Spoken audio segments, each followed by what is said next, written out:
আসসালামু আলাইকুম সুপ্রিয় দেশবাসী।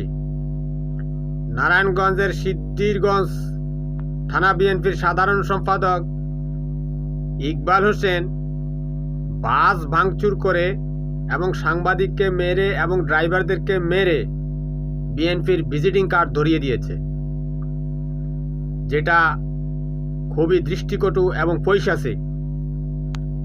বিএনপি তাকে সাময়িক বহিষ্কার করেছে, এই জন্য বিএনপিকে ধন্যবাদ। এই সমস্ত ফসুরা যদি রাজনীতি থাকে, একটা দুইটা পাঁচটা ঘটনা করে 500টা 1000টা যখন হবে ঘটনা এরকম, তখন একটা অন্যায়ের একটা পৈশাচিকতার একটা পাহাড় তৈরি হবে।